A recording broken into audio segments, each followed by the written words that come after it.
here this evening. It's being part of the conversation. As just usual, when we do this presentation, we like to keep it pretty conversational. So, I'll be presenting some of the highlights of the session, but you should feel very welcome to jump in if you have questions or comments to add. Kathy, did you want to say anything to kick things off, or do you have any words that you'd like to share before we get to the presentation point?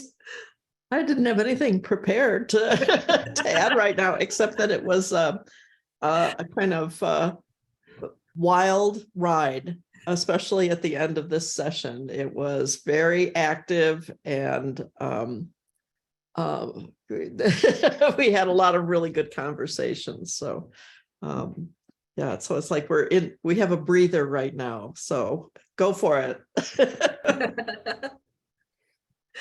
Well, thanks, Kathy. I think that's a great way of putting it. Wild ride. I think that is how we felt. I think that's maybe how members of LAC felt. I am certain many legislators felt that way. I have to really admire their stamina.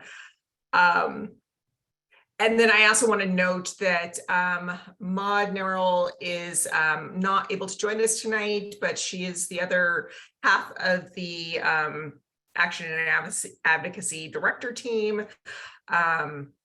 So I just wanted to mention her and thank both her and Kathy. They have brought huge energy to their director roles, and I think really valuable and really extensive support to the LAC members, which has been fantastic. So I have found that to be incredibly valuable this session, and I imagine the members of LAC have as well. So I just want to give a specific thank you to Kathy and Maud, and I'll have to pass that on to Maud in person when she when we come face to face again. Okay, I'm going to go ahead and share my screen. I do have some slides, but like I said, feel free to yell at me if you've got questions or comments that you'd like to jump in on. I think once I share it, I'm going to be a little challenged in being able to see people. So feel free just to jump on in.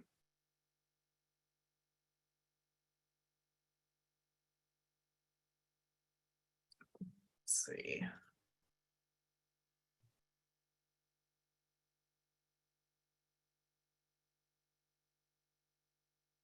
Okay, are you all able to see the slide here? Yes, we can see two. Yes. You can see two. Is it on the previous screen? I wonder. It just looks like we can see the first and second slides. Oh, okay. I wonder if I've shared the wrong version. Let me try that again. Sorry, just when I think I'm completely familiar with Zoom and I know how to do everything, I'm coming up with a challenge.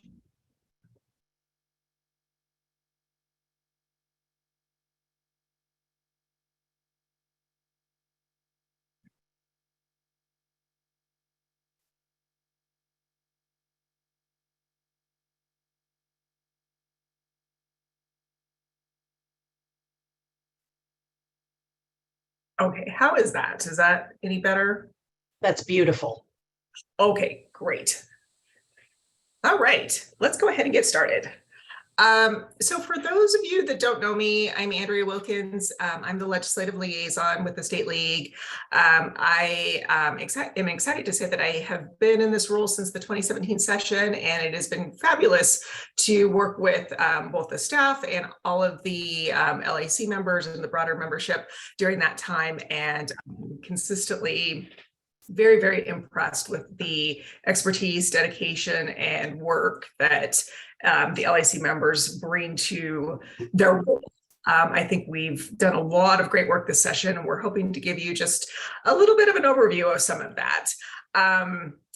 Because we covered a lot of legislation, it is not possible to really go too in depth, and I think it would make for way too long of a presentation if I tried to be pretty comprehensive.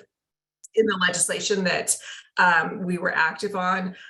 So I will remind everyone that each year we do a legislative wrap-up article. You'll be able to find that on the legislative report webpage on the LWVCO website.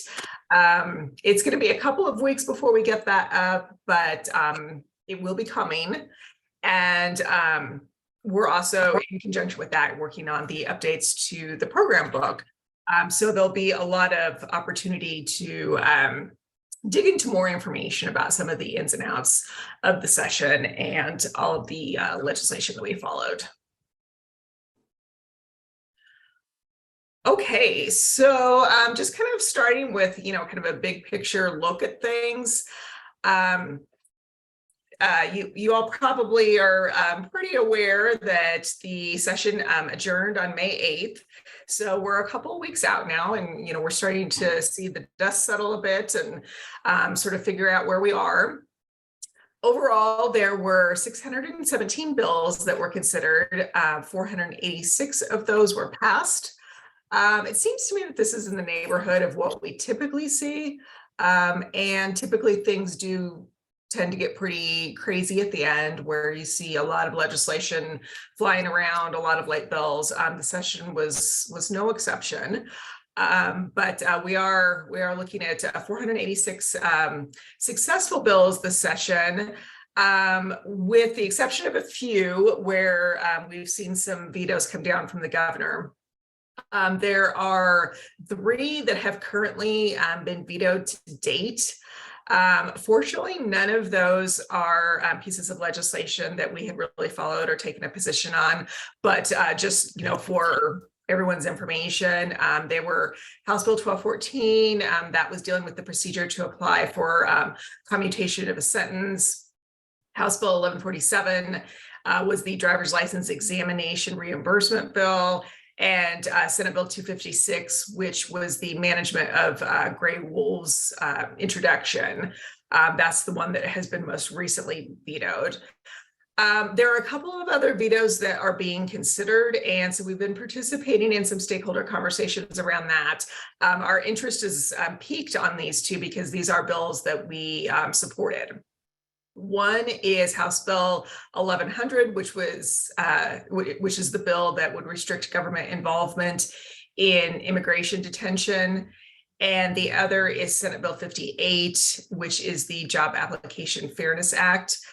We supported both of these bills.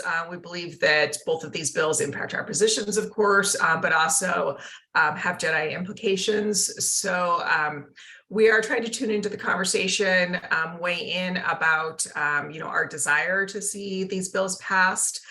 In the case of 1100, hopefully you all received the action alert that went out on that a couple of days ago. The coalition around this bill was requesting that organizations mobilize their membership to begin calling the governor's office and voice support for the bill and urge him to sign it.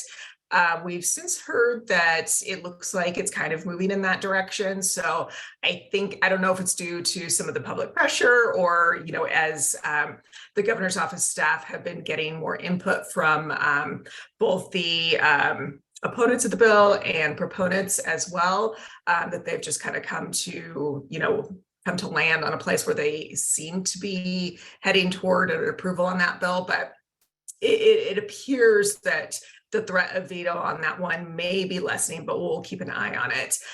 Senate Bill 58, Job Application Fairness Act, that one's still very much up in the air. A decision has to be made on these by June 7th, so we'll continue to watch those. We have signed on to a letter of support with the Bell Policy Center was the lead organization on this particular piece of legislation. So we joined stakeholders in signing on, urging the governor's signature.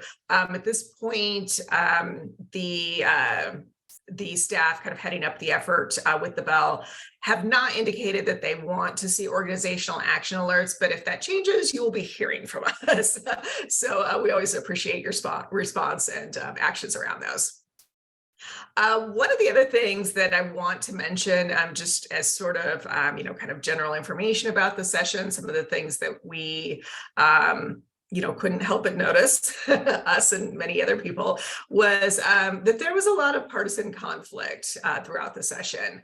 I think everybody's well aware that the margins for the Democrats in both the House and Senate are the largest that they've been in 85 years. So the Democrats hold.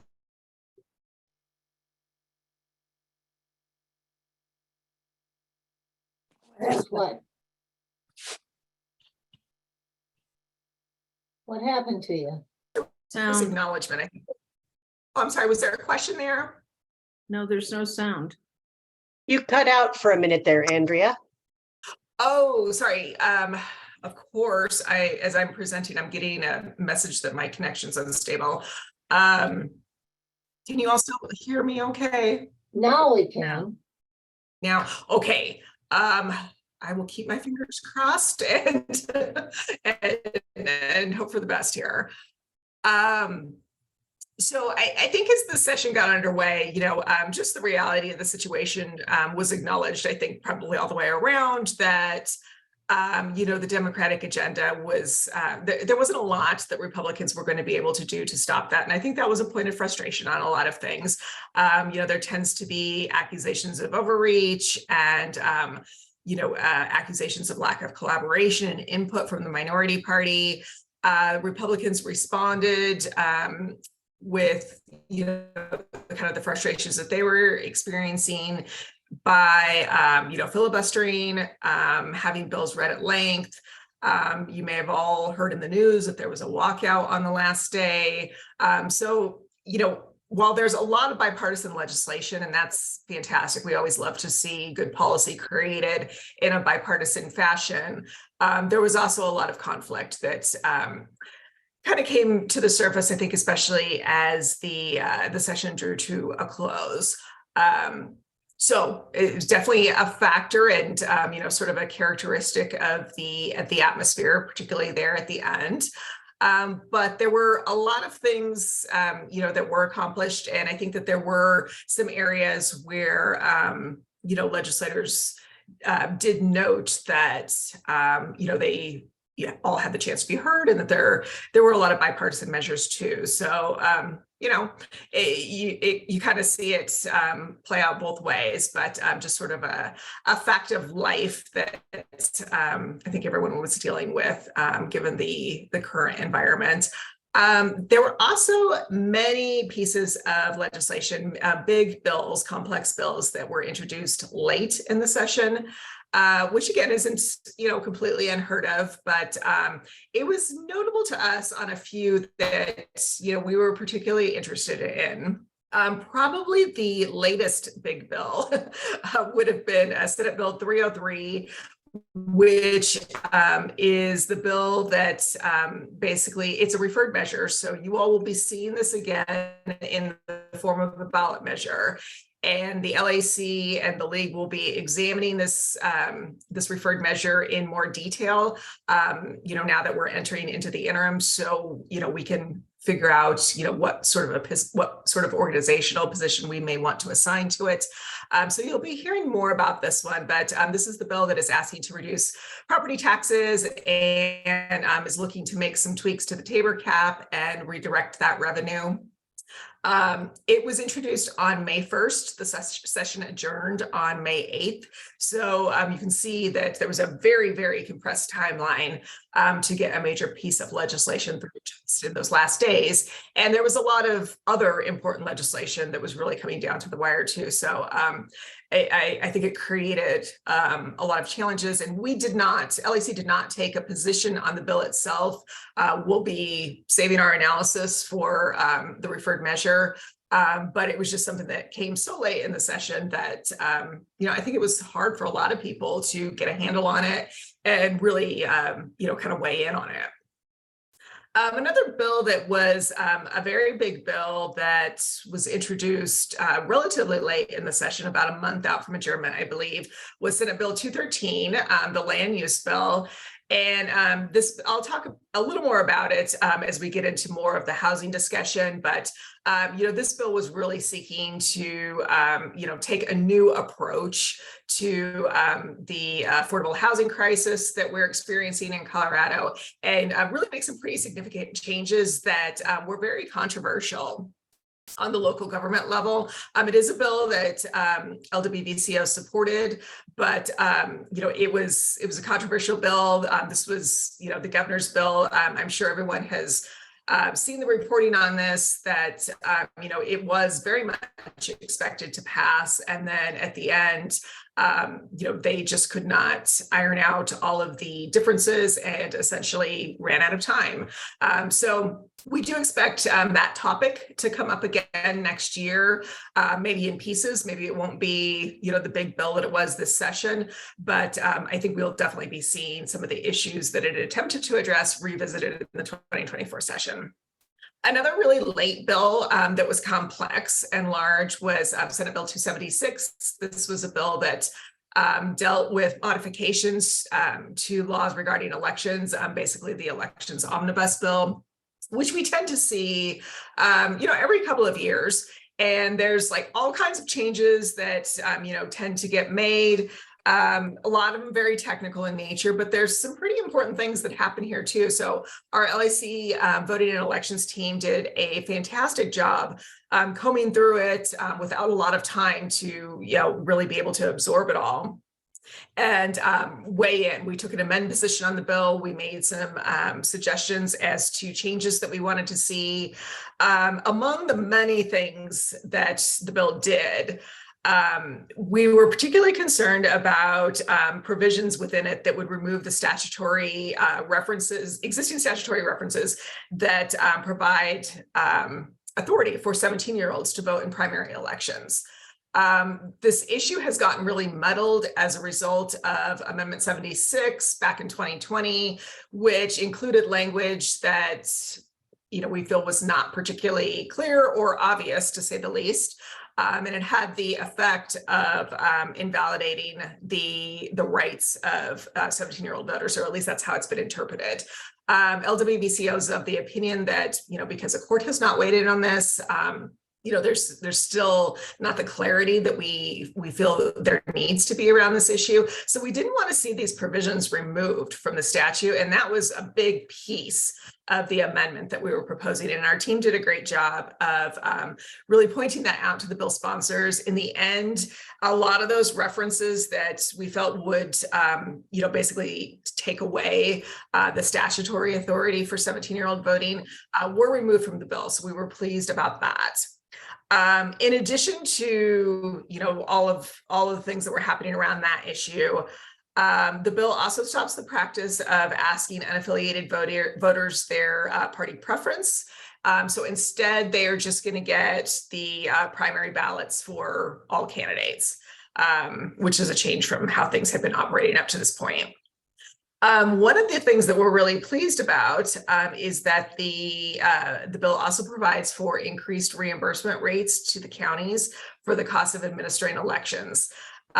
We've had a lot of conversations with the county clerks over the past few months about a few different issues regarding elections administration, and we very much understand that they're operating on very tight budgets.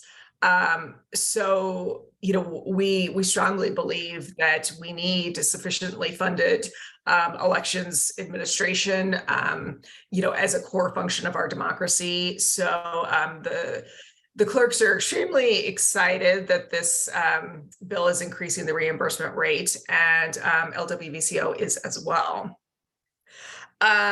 Let's see, there's also some mandated updates that are required through the bill of the voter ID and ballot cure records have to be done within 24 hours. There's some campaign finance provisions regarding reporting and doing so in an electronic fashion so it can be made available to the public. A whole bunch of different things. Again, this is a kind of a prime one that it will probably be best to either refer to our bill list so you can see our summaries of the bill, or our legislative summary for all the details, because this bill does a whole lot of things. But it's yet another example of some of the really big important bills that we saw introduced very late in this session that make things a little bit challenging and sometimes cause a little concern about whether we can be thoughtful enough, whether the public really has the opportunity to weigh in a meaningful way. But we struggle with this issue every session. It's just something that, we've kind of had to muddle through, and our team has been really great in, rising to the occasion on that. Let me go to the next slide here. Sorry, I am doing I'm operating with a new keyboard, so it may take me just a minute here.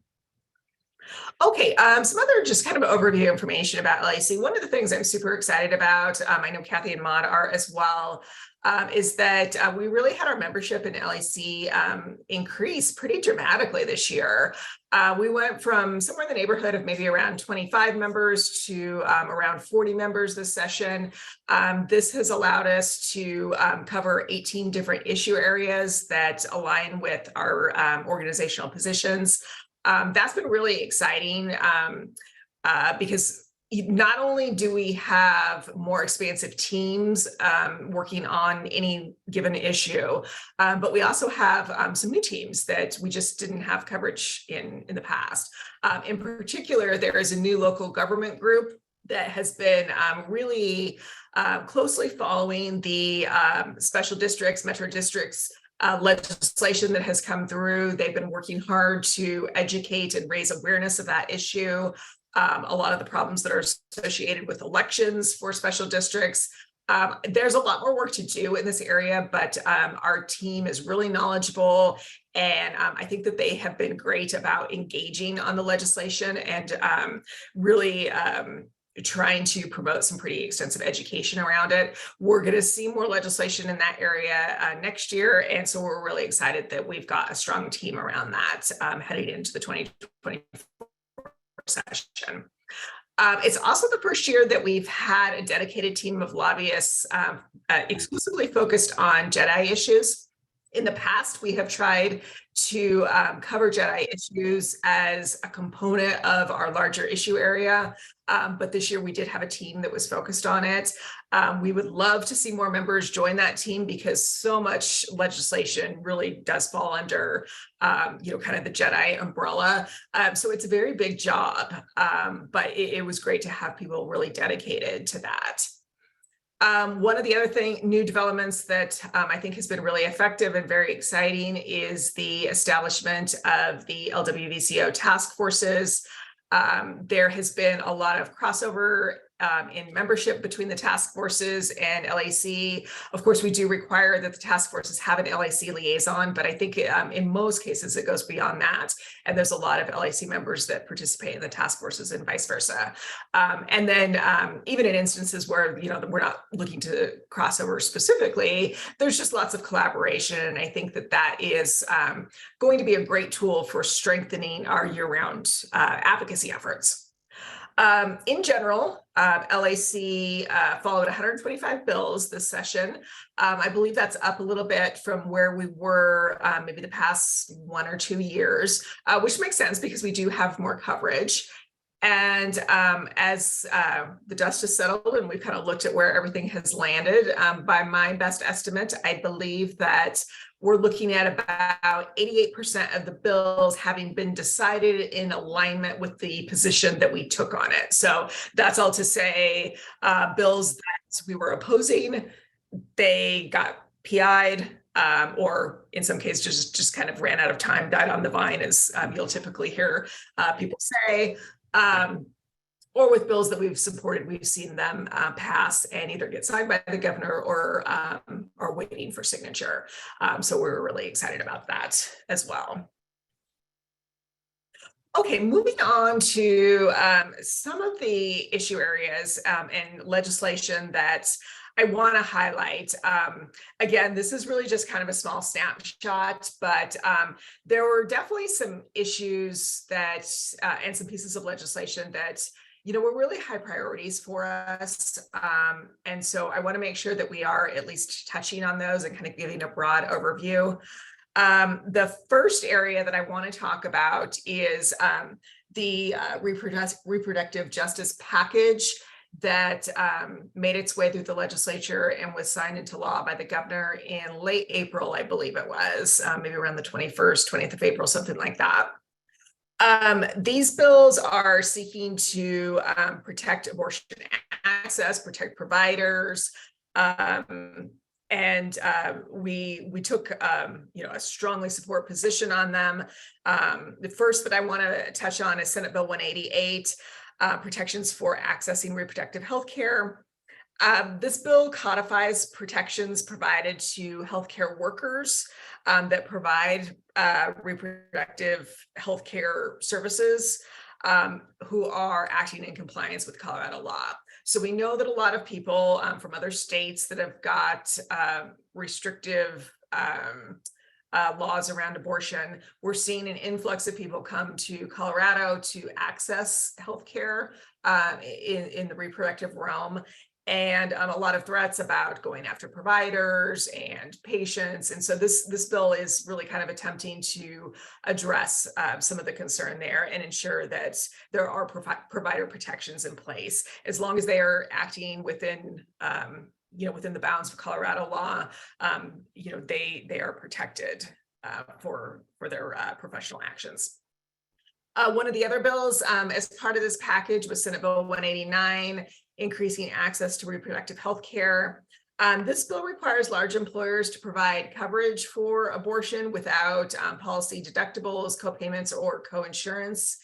And it also establishes a fund to cover contraception costs for minors who are either without insurance or whose use of insurance would jeopardize their privacy or access to contraception.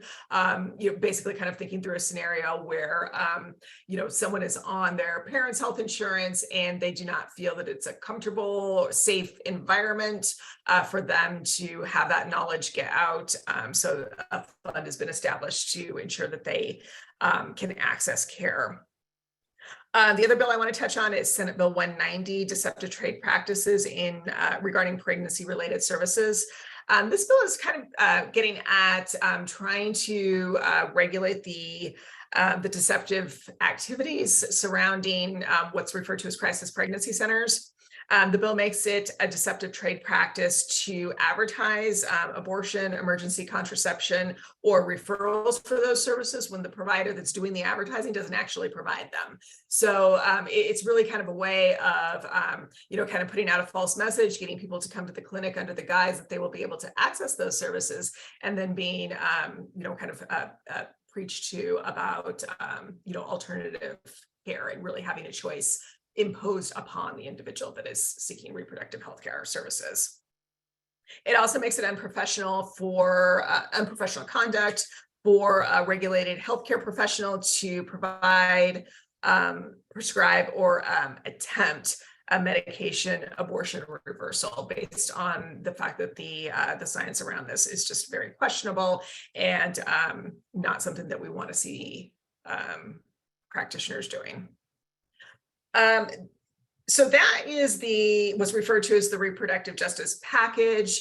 There were some other important pieces of legislation that fall under the reproductive choice umbrella that I also want to mention. The first one deals with informed consent regarding treatment and patients being fully informed about services that are denied within the facility where they're seeking treatment. House Bill 1218 requires healthcare facilities to report on services that are available. And they are also required to provide data to the Department of Public Health and Environment, CDPHE, on how frequently specific services are denied for non-medical reasons. And then CDPHE has a requirement that they have to make that information available to the public every 2 years. This is really dealing with the concern about medical facilities, Catholic hospitals, not providing the full range of reproductive health services based on philosophical objections, religious objections, that sort of thing. So the idea behind it is that patients need to know that upfront. And ultimately the public needs to know about that too. We need to keep track of how often that is actually occurring. The next bill is Senate Bill 284. It ensures 12 months contraception coverage. This is a pretty straightforward bill. The title basically says it all. It's basically just requiring state regulated insurance plans to cover a 12-month supply where the prescription allows for that of any FDA approved contraception. Not a whole lot more to say about that one, but that was another bill that we did support. And the last thing that I want to mention isn't actual legislation as of yet, but there's been lots of talk over the past year or so about the codification of the 2022 Reproductive Health Equity Act into the state constitution. That is something that we do expect some action on next year as a 2024 ballot measure. So that is definitely an issue that we will be tuning into and monitoring closely as activity arises there. Okay, and with that, I will turn to the gun reform legislation that was passed during the 2023 session. A lot of activity here. There was a new gun violence prevention caucus that formed at the beginning of the 2023 session as a result of there being a really pretty high number of legislators that were very interested in addressing this issue and wanting to work on legislation. So the caucus formed so they could be really focused in that effort. But the caucus is also, kind of a statement about how important they view the issue, what a priority they see this being, both for the General Assembly and the state. So we saw a lot of activity here. The first bill that I want to mention is House Bill 1219. It's the bill that requires a waiting period for the delivery of a firearm. It's essentially requiring that the firearm cannot be delivered by a seller to a buyer within less than 3 days of the purchase or until the required background check is complete. So whichever occurs first. So the idea there is that, we are hopeful that, individuals that may be at risk of suicide or committing violent acts against others, with that waiting period that, we obviously know one solution is not going to solve the entire problem of gun violence in our society, but we're hoping that, this takes a piece of, what really should be very preventable deaths and hopefully provide some improvement. The next bill I want to mention is Senate Bill 168, the Gun Violence Victims Access to Justice. In a lot of ways, this is a pretty technical bill, but essentially what it's doing is that it's repealing the gun industry's immunity within Colorado statutes, including a repeal on the requirement that the plaintiffs in lawsuits against gun industry individuals or officials pay attorney fees in cases where the case is dismissed. There's been a lot of publicity around the family of one of the victims of the Aurora theater shooting, where this very situation happened to them. It resulted in bankruptcy as they were trying to seek justice over the loss of their daughter. So this is really kind of an attempt to provide better regulation, pull the gun industry into, kind of the sort of same standards and expectations that, exist in other industries. It establishes a minimum standard of conduct that firearms industry members must abide by, including refraining from using unfair or deceptive trade practices. And it also provides that lawsuits can be filed against gun manufacturers or dealers who knowingly transfer a gun to a person with knowledge that they intend to use it to commit a crime. One of the other bills that in this area that was passed this session is Senate Bill 169. It increases the minimum age to purchase firearms. This one's pretty self-explanatory as well by the title. It is prohibiting the sale to or purchase by a firearm to a person under the age of 21, with certain exceptions that are carved out in the bill. And those exceptions, exist around members of the military who are on duty, peace officers who are on active duty, that sort of thing. Senate Bill 170 is the Extreme Risk Protection Order petition bill. It expands upon existing law. It basically expands the eligible class of individuals who can file for an extreme risk protection order, or ERPO as it's more commonly referred to. These expanded class of individuals include educators, licensed healthcare and mental health professionals, and district attorneys. It also requires that CDPHE conduct a public education campaign. I think we've heard both through testimony and just in, kind of public discourse that, there is some confusion about how this actually works. And so CDPHE has been tasked with, providing public education on that and getting the word out as to how this process is actually to work. Senate Bill 241 creates the Office of School Safety. This is not a bill that we took a standalone position on. It was part of the overall budget package, but I do want to mention it because it allocates $26.1 million from the general fund for the creation of this office. The creation of the office is basically a response to violence that we see occurring within Colorado schools and beyond, of course, but obviously we're focused on what's occurring in Colorado. The office would be responsible for overseeing the School Safety Resource Center and for implementing the new crisis response unit that would assist schools in responding to emergency events. The office would also oversee the School Access for Emergency Response Grant Program, which is a grant program that provides funding to schools to allow them to make whatever safety improvements they feel that they need within their specific environment. Okay, let's see. Next up, as you can see, there was a lot of legislation in this area this session. Senate Bill 279 was the unserialized firearms bill. It would ban what are commonly referred to as ghost guns. Ghost guns are unserialized weapons or firearm components that can be assembled into a weapon through a kit or a 3D printer. This bill now requires that those firearms or those components be stamped with a serial number. And really kind of the thinking here is that, if they are stamped, weapons that are used in the commission of a crime are therefore traceable, but it's also a way of clamping down on individuals that are trying to circumvent the background check process.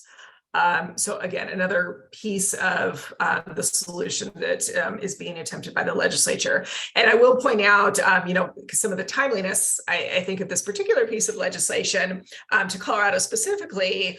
If you'll recall, both the Club Q shooter and the recent shooting incident that occurred at Denver East High School were the two deans, two of the administrators at the school were both shot at with a ghost gun. All right, that I think concludes most of the activity and the high points for the gun reform legislation for 2023. And I just want to pause. I know I've done a lot of talking at you and see if there are any comments, anything that any of the members of LAC who may be in attendance that have worked on these issues or otherwise, might have or any questions before we go on to our next topic, which is affordable housing legislation. Any questions or comments?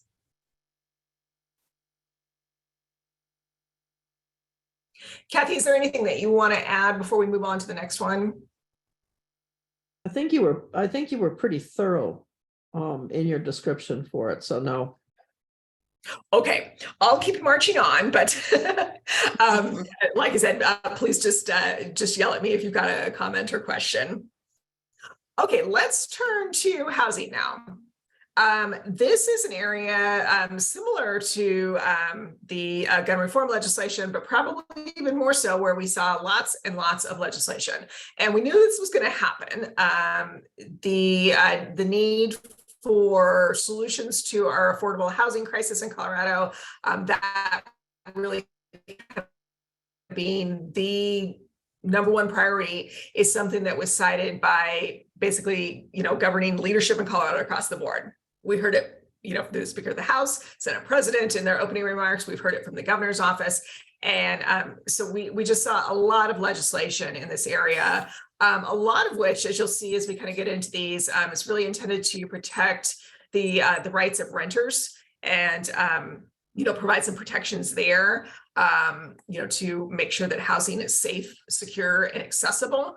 But there were also some other measures that, were attempting to do some other things that, ended up not passing. So, I think maybe it's fair to say, while there was a lot of progress in some areas, not quite the progress we expected on some other bills. So maybe a bit of a mixed bag, although this is something where, if there are members of the LAC housing team, the housing lobbyists, I'd love to hear your assessment on that. Okay, so jumping into sort of the high points of the bills, let's start with House Bill 1095. This bill deals with prohibited provisions in rental agreements. It's really aiming to protect renters' rights by prohibiting certain provisions from being included in a rental agreement. These are things like requiring the waiving of the right to a jury trial, waiving the implied covenant of good faith and fair dealing, waiving the right to bring claims against a landlord, among a whole host of other things. Really kind of trying to, provide some protection and some, fairness in the dealings between the renter and the landlord. And so that is legislation that we supported and was also passed. The next bill is House Bill 1099, the portable screen reporting for residential leases. This bill allows prospective tenants to reuse a credit report in a lease application, provided that it is not more than 30 days old. So instead of having to have a credit report will run and have to pay the fees that are associated with that, each time you go to fill out a rental application, as long as it's within that 30-day window, a renter is able to reuse it. So, it's intended to kind of facilitate the process and, of course, make things a little bit more affordable. House Bill 1120 deals with eviction protections for residential tenants. It requires mediation prior to an eviction action for tenants who receive public assistance. So it's really an attempt to, keep more people in their homes, attempt to, really get tenants and landlords coming together to hash out a solution to whatever the issue may be and try and keep people housed. House Bill 1186 is remote participation in residential evictions. Again, this is another one that's very self-explanatory by the title. Instead of having to attend a court proceeding in person, which we know can be very difficult for a lot of people for a variety of reasons, this legislation will authorize them to be able to do that remotely instead. So the idea is that they can, increase participation, be present in the proceeding. There's a very high rate of eviction cases that, the person that is, that stands to be evicted often, isn't even involved in the proceeding. So it's an attempt to bring them into that process and be able to, have a voice and, an opportunity to defend themselves. Senate Bill 184 is the bill that deals with protections for residential tenants. It's basically limiting some of the income inquiries that a prospective tenant has to disclose or share with a prospective landlord. In particular, it is limiting income requirements to 2 times the amount of what the annual rent would be. And it's also prohibiting landlords from charging a security deposit that's greater than 2 times the monthly rent. So while a landlord can inquire into a renter's ability to meet those qualifications, they can't inquire into income sources or, make inquiries beyond that. And then those caps are, intended to promote affordability and access. All right, the next bill I want to mention is Senate Bill 82. It's the Colorado Fostering Success Program. This bill establishes the program to provide housing vouchers and case management services to eligible youth between the ages of 18 and 26 who were in the foster care system and are either homeless or at risk of becoming homeless. So the idea is to provide them with both financial supports, case management supports to help either get them into housing or help them retain the housing that they are at risk of losing. So another bill that we supported that we were pleased was passed as well. Now to some of the housing legislation that we supported but did not pass. I mentioned earlier that I would say a little bit more about Senate Bill 213, the land use bill. And it's a really extensive bill. It went through a lot of amendment and deliberation and just a lot of action in those last few days of the session. And ultimately, as I mentioned previously, differences could not be reconciled and it did not make it through the process. So it ended up failing. But the bill would have required DOLA, the Department of Local Affairs, to adopt model codes to increase high density housing options and to develop strategies for assessing and addressing residential housing needs. It would have required local governments to either adopt the model codes or to develop new zoning and building codes that meet the minimum standards that are being set out by DOLA. We supported the bill's aim of creating a statewide framework for assessing and planning for the state's housing needs. While also, adopting strategies for smart growth. Really, a lot of the things that were being contemplated here were, in addition to high density, that would, provide for more housing options. There was also a lot of consideration about co-location near transit to reduce commute times and really kind of keep an eye towards how we can develop more housing in a way that does not contribute to the climate crisis that we're currently experiencing. So what the bill was attempting to do in spirit is something that we were very supportive of. It really kind of got mired down in the debate and differences of opinion along the way, but we are very interested to see what comes of this next session. We've had some preliminary conversations with some of the communications people from the governor's office. We expect to continue those conversations and lend our voice, hopefully, to whatever shape the future effort takes around this. This was a very, very extensive bill, very multi-jurisdictional bill in the sense that it crossed various policy issues from environment and climate to transportation to housing, water. There's water assessments that have to be done as part of that would have had to have been done as part of the plans that were being contemplated. And our Kathy Smith and our housing team did a fantastic job of reaching out across LAC to really get kind of a cross-jurisdictional view for us to determine what kind of position we were going to take on this bill. So we know it's very controversial. I know that there was a lot of pushback from local governments about what they were perceiving as a loss of local control. But I will say that it was something that we very, very seriously considered and looked at a range of positions in landing on our support position. And we were very interested in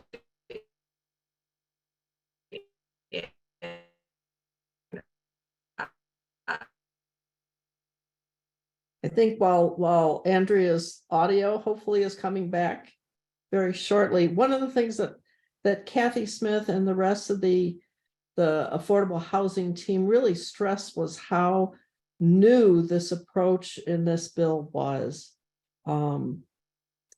And it needed a lot of education around the elements that were in the bill because it was so complex. So it may be that we see over the next year or so elements of this bill that do get passed. It will be an interesting experience to be part of this. What? Looks like Andrea we just lost Andrea here.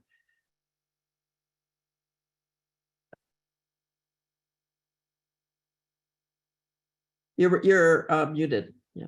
I'm sure she'll be right back. Yeah.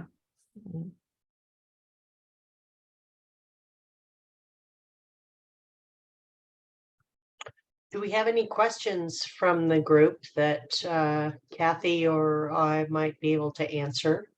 Probably Kathy. Huh? Maybe.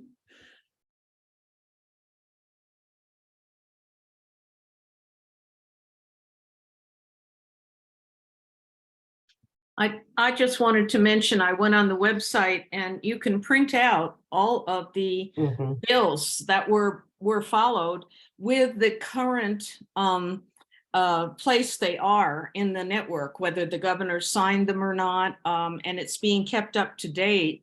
So if any of you are going to be discussing some of these things, this is a very useful document. It's about 8 pages, but it's very detailed, and it's all of the bills, not just the ones that we're discussing now. So I recommend it highly.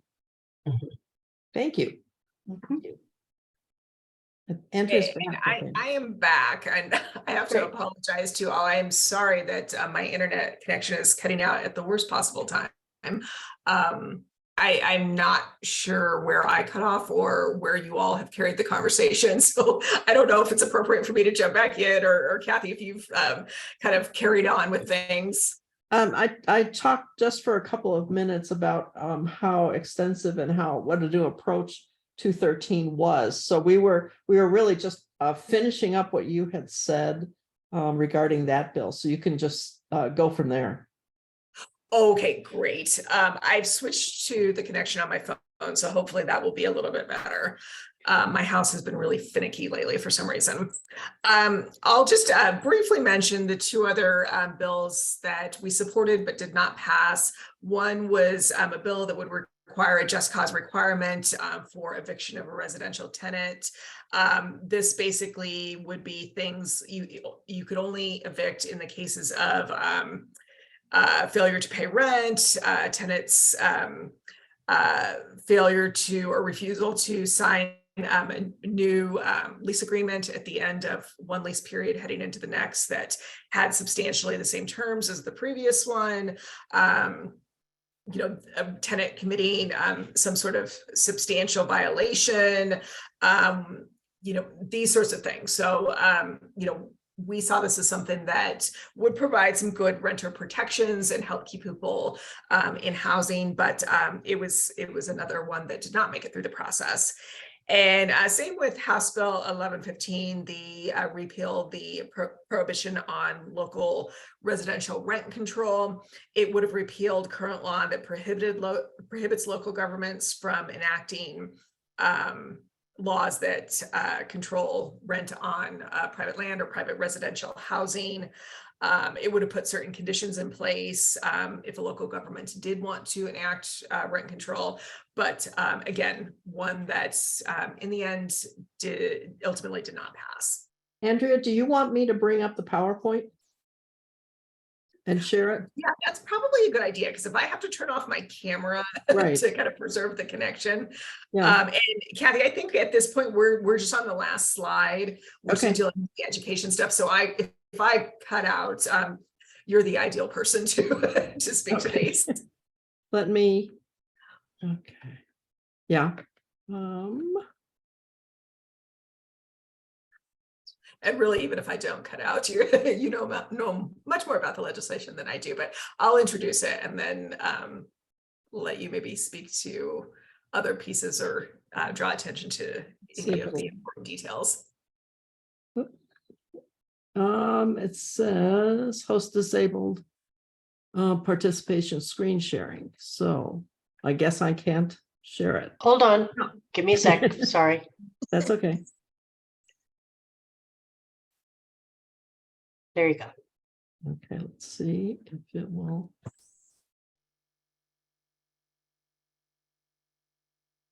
Yeah, that looks like it. And sorry that it's in. Let's see if I can do. Go to slideshow. That's what I'm looking for, and some of this is covered on my screen right now.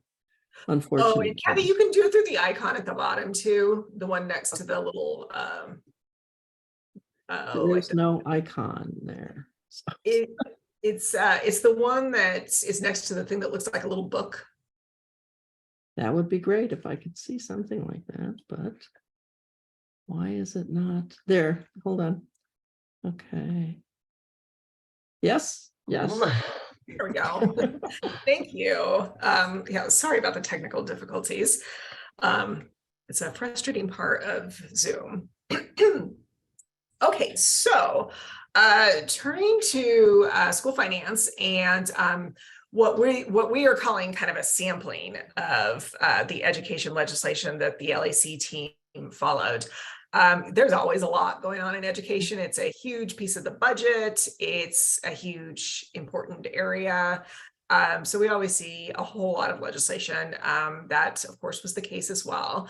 But there were a number of things that we were particularly pleased about in the funding realm, and then some other legislation that kind of touches on various pieces of, kind of the education puzzle, so to speak, that we'll highlight for you as well. Speaking first to the School Finance Act, Senate Bill 287, there are a lot of things good happening in the Finance Act that we were really pleased with. One of them is that per pupil funding was increased. I think it was increased by around 600, but I'm sure Kathy has the details, which took us to a total of a little bit more than 8,000 per student. So, as I think probably everybody's pretty well aware that, education funding in Colorado has lagged behind many other states, and also lagged behind what is supposed to be constitutionally required, but because of all of the factors that kind of play into the way our state budgeting process works, it's been difficult to fully fund for many years. So the fact that we're seeing per pupil funding increase is a good thing. We were very pleased with that. We were pleased with the establishment of a new public school finance task force, who has been charged with making recommendations for a new public school finance formula. Work has been taking place on this for a long time. There's a lot of concern about how, a lot of equity issues, a lot of concern about fully funding education in Colorado, a lot of concern about how rural schools are treated. Just a very, very complicated issue. And the work that's taken place within the interim committee to date has not resulted in a new formula. So this new task force is charged with giving that another go for the next fiscal year. And then the thing that we are really excited about is work around the reduction of the budget stabilization factor, which is essentially what the public schools are owed in terms of, what Colorado is supposed to be funding education, the level they're supposed to be funding education at, as part of the constitutional requirements in the state versus what they've actually done, and kind of the balance that has accrued over many, many years. So a lot of progress has been made to date on starting to whittle that down. But bigger investments this year have taken it down to a remaining balance of 141 million, with a directive in the legislation to eliminate the outstanding balance within the next fiscal year. So for fiscal year 24-25, we should see that eliminated, which is really pretty astounding because it's something that, we've lived with in Colorado for well over a decade. Really, really big progress there in terms of school finance. And then there's some other things that are taking place in the finance realm that I want to at least draw some attention to, and Kathy can give you, she could probably better answer questions and give you a more expert perspective on the legislation. But we did want to call out Senate Bill 269. This is a bill that creates the Colorado Universal Preschool Program Provider Participation Bonus. It's kind of a mouthful, but basically it's incentivizing new providers that have not previously participated in the Colorado state-run preschool program to do so. And it's really being done with the idea that the more providers that we have coming into that, the more available we can make preschool services. Go ahead, Kathy. And one thing about this is that assuming that the governor passes or signs it, because he hasn't done that yet as of today, but it helps make the universal preschool program more equitable across the state, because there are rural areas that don't have sites for the children. And so this is to incentivize opening those sites as well as opening sites for infants and toddlers, especially in rural areas. So that was one of the positive aspects of that. Yeah, absolutely. And then the last piece that we want to mention about funding is Senate Bill 99, which provides some pretty significant investments where special education funding is concerned.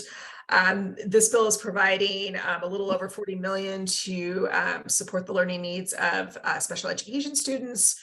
And but I know this via the information that Kathy has provided me, so perhaps I should let her speak to it a little bit more. But it's really, one of the most significant investments that we have seen in this regard, since 2006. Right, been running on that on that budget for quite a long while.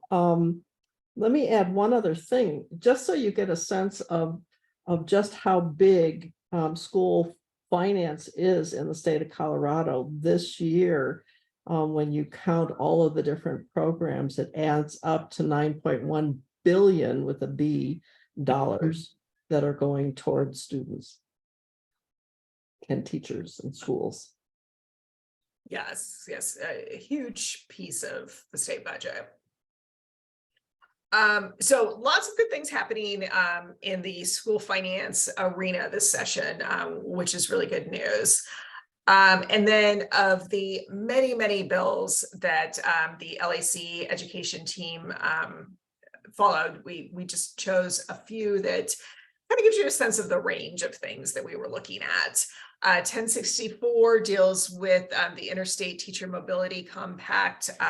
It's really intended to expedite licensing. I think we all are well aware that there's a teacher shortage. This strategy and some of the mechanisms that are provided for in this bill, are intended to sort of address that problem. 1231 is dealing with recovering some of the lost learning post-COVID, particularly in the area of math, across the board from pre-K to 12th grade. 1191 is prohibiting corporal punishment of children. Another one that's pretty self-explanatory by the title. And then there were also a lot of, there were several bills, two of which you see highlighted here, Senate Bill 3 and Senate Bill 7, that are really focused on adult education. We looked at a lot of workforce issues as well, but these two particular bills that we're highlighting are really focused on providing supports to adults that, when they were younger, were not able for one reason or another to earn their high school diploma, and they are making another run at that. So, really kind of attempting to provide some supports to help them accomplish that.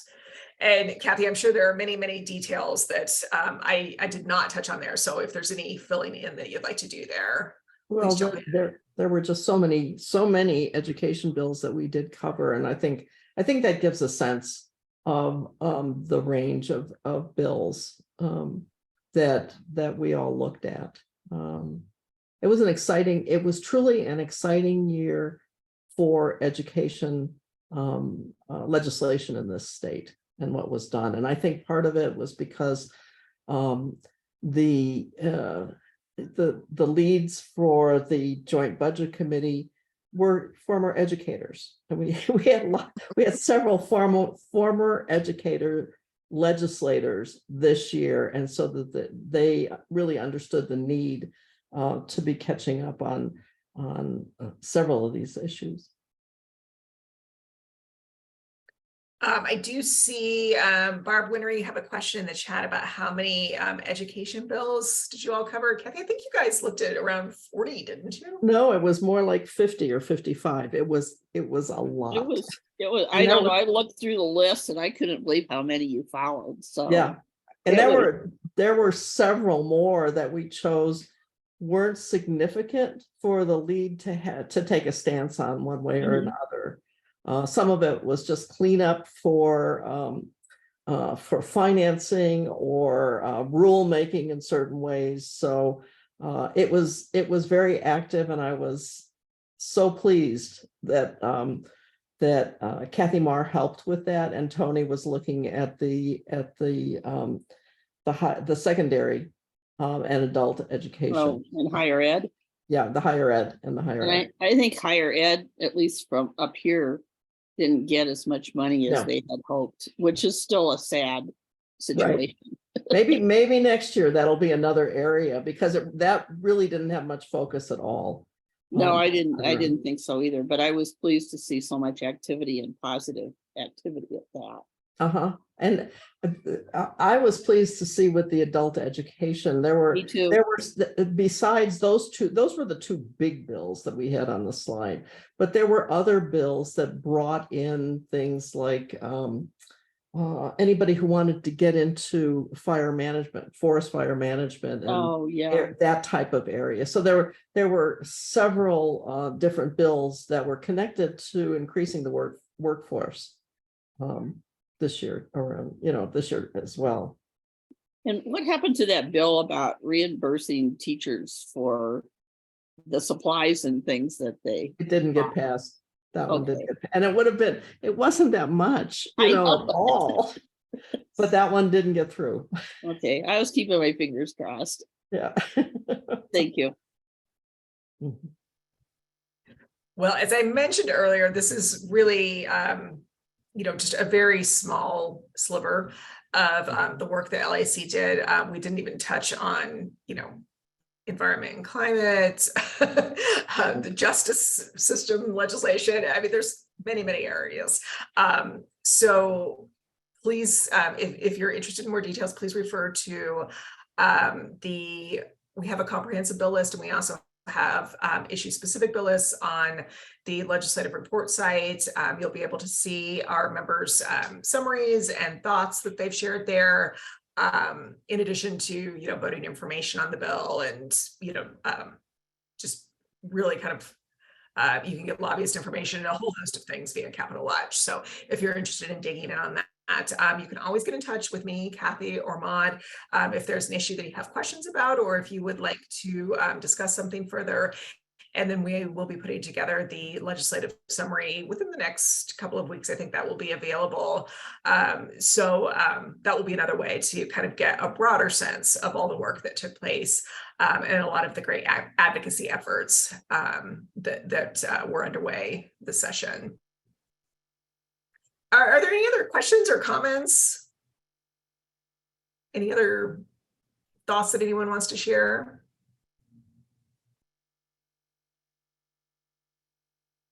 I just want to say thank you to any and all of you who contacted your legislators on behalf of bills that we had taken a stance on. We really appreciate it.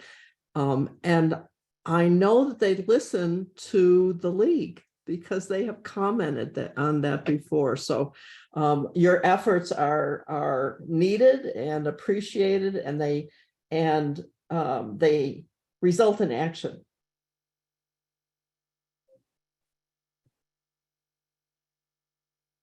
All right. Well, I think that wraps up the information that we had for you tonight. But again, feel free to reach out if anything comes to mind afterwards. But otherwise, I think we can say good night, and we're looking forward to seeing you all next time around. Have a great evening. Thank you all. Thank you. Thank you. Thank you very much.